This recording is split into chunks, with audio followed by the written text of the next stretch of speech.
size it up and through.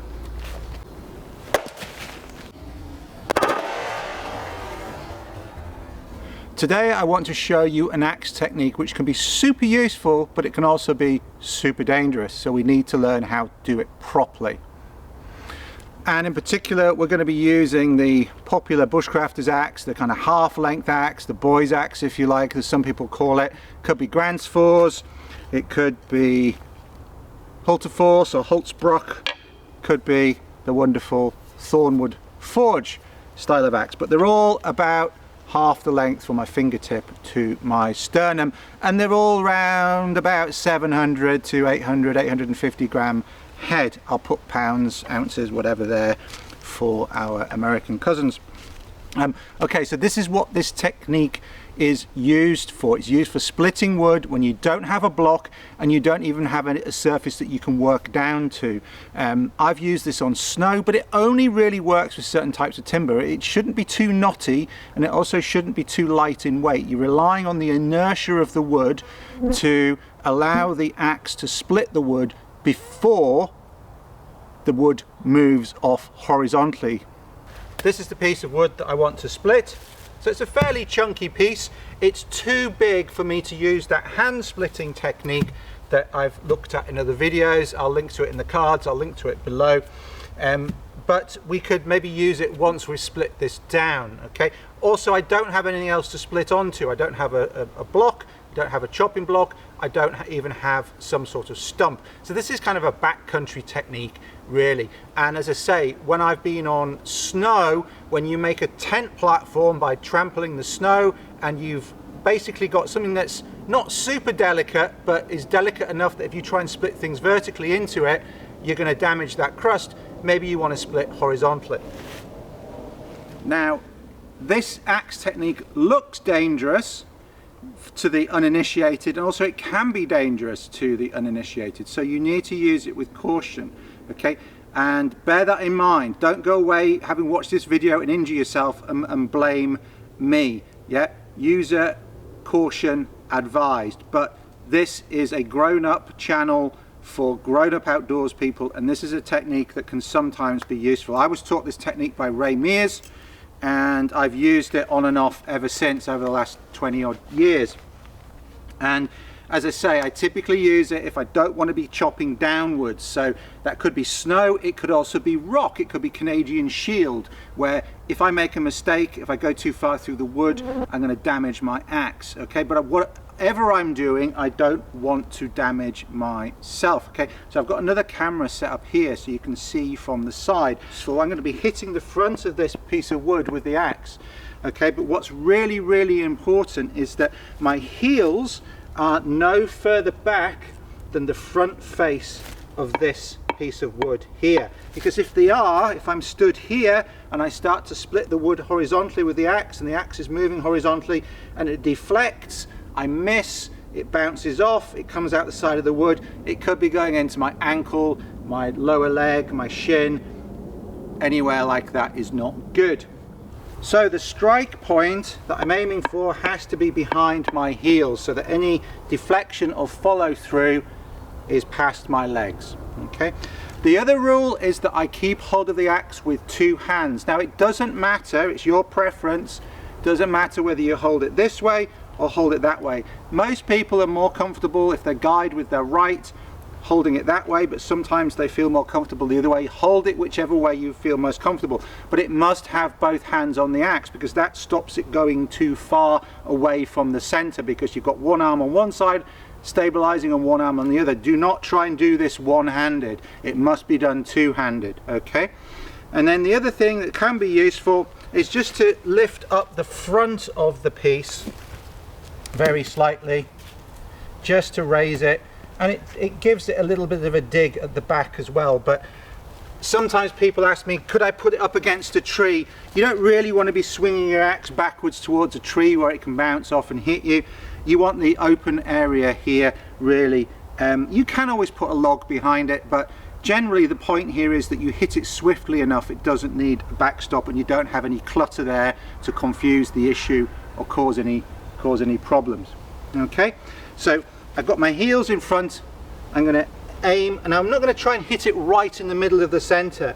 Just like when we're splitting a large round on a chopping block, we want to hit it on one side. We really just want to clip the top third if we can. Okay, decide which way round you feel comfortable, and it needs to not be like a slow hit, it needs to be a fast kind of dunk hit through, like so. That one didn't go.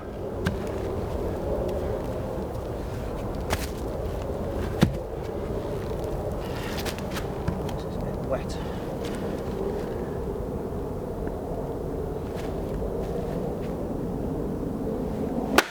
There we go, and that's actually split. It hasn't fallen apart, but that's a nice split down it. I'm going to need to hit it again just to complete the split. There we go.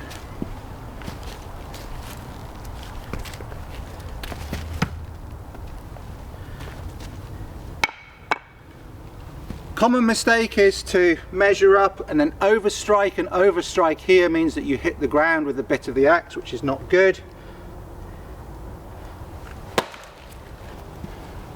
So you can see the wood moves off when you hit it. That's why you've got to be fast. Rely on the inertia. Now this has got quite a big knot at one end, which is why it's proving a little tricky, and some woods in the world you just wouldn't stand a chance of doing this with, like oak in the UK or beech. I wouldn't be trying this with, but some other woods, pine between the knots, we've used it a lot in northern Sweden for that, sweet chestnut here, ash, some of the other straight grained hardwoods will split quite nicely with this. And I know pine isn't a hardwood, but a lot of times people say, oh, pine's too knotty, but actually it isn't.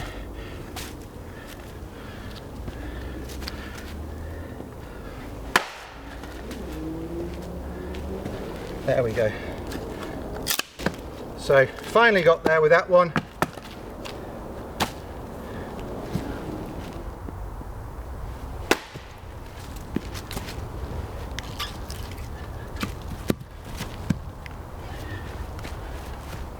Again, heels in front.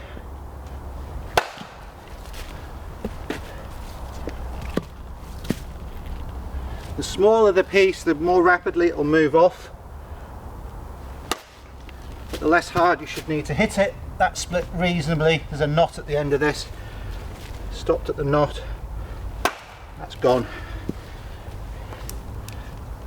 Yeah.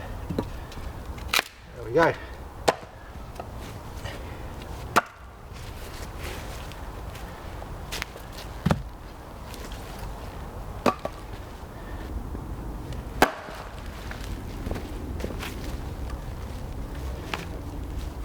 Nicely down the middle.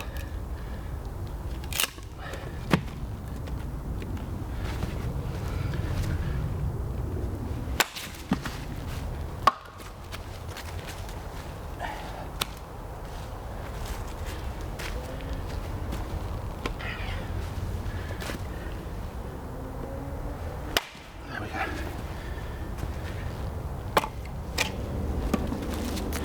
So to reiterate, we're using a half length axe for this technique. So what if you have a longer axe, so something that we might refer to as a 3/4 axe, from my fingertips about 3/4 of the way to my sternum, might be referred to as a light felling axe, or it might be referred to as a limbing or snedding axe, and it is, in the case of the Gransfors, the Scandinavian forest axe, in the Hultafors that I've got here, this is the Quavot. You've seen me do talk about refinishing this and setting up with a new mask and whatnot. I'll link to that video in the cards and below if you've not seen that, and also get hold of the axe handle refinishing guide. I'll link to that cards and below as well. Make sure you've got that to get a really nice finish on your axe handle. Both of these have had that done to them, and the issue here is the handle is longer. It's not so much about the different weight of the head. The head weights are not that much different to the half length axes. They're about half the weight of a full size felling axe, but the handles are about 3/4 of the length of a full size felling axe. So we need to vary our technique, and let's have a look at that now. Alright, so before I was standing here and I was splitting between my legs, but with a 3/4 length axe, I'm probably going to hit the ground if it's the snow, it's not the end of the world, but equally I don't want to chop up the crust that we've trampled and allowed to freeze. And also it means I'm going to hit the log low if I hit low. Anyway, I don't want to hit the log low. I certainly don't want to be driving my axe through gritty soil like we've got here, and I certainly don't want to be hitting granite on the Canadian Shield and creating sparks and taking a corner, a chunk out of my lovely Scandinavian forest axe that I've had for 24 years at the moment. This particular one, I got this one in 2001. So what we need to do is notice the fact that as my arm goes out, like the hand of a clock, it gets further away from the ground. Okay, so I'm going to change the angle. So rather than going between my legs here where I'm going to hit the ground, I'm going to go to the side of me here. So I've moved up somewhat so that I'm further away from the ground. Okay, and still I want to be not back here hitting the log with my feet behind the point that I'm striking, because if I get a deflection, if the axe comes off and follows through, it's going to hit me and cause a very nasty injury to my lower leg. I want to be striking behind where my heel is. The back of my heel is here, the frontal log is there. Now it's okay to turn a little bit like so.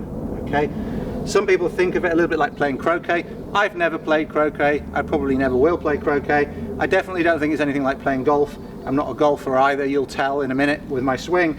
But the point is, depending on how much torso rotational flexibility you've got and how flexible your hips are, you might find it easier just to turn in a little bit. Okay, you are not aiming to hit it at 12 o'clock. So you were hitting it at 12 o'clock before when you were here. Here you're going to hit it at something of an angle. That's fine. Don't try and hit it like that. Here. Also, once you've got your feet stable and you're comfortable, don't think about your feet. It's a little bit like going down a trail on a mountain bike. If you think about the rock you want to miss, you'll probably hit it rather than going around it. Think about the thing you want to hit, which is the log. Just position yourself so that you're safe, and then think about the thing that you want to hit. Now here, you are definitely going to have to guide with the hand that's on the side that you're chopping on. So if you're not comfortable guiding that way, you're going to need to come and do it that way. Okay? Now, most people who are right-handed will guide with their left, just like they do when they're felling. Okay, so I'm right-handed and coming here. Okay, I'm not going to talk about dominant hands here because that confused people in another video. So basically, chop on the side that you feel comfortable with, and for most people, it's the way that you would chop if you were felling or chop if you were splitting. Okay, but you've got to guide with the hand that's on the side of the log. Okay, so here, size it up and through.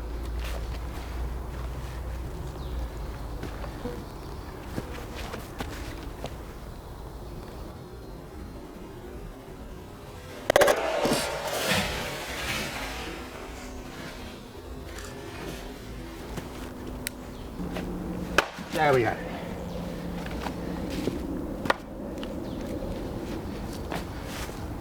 And then there's a limit to which this starts becoming a bit too small a target, and that's about it really. But of course, once you get down to stuff that you can hold with your hand, you can go back to that technique where you're splitting with your hand. And if you don't know that technique, then watch this video here next.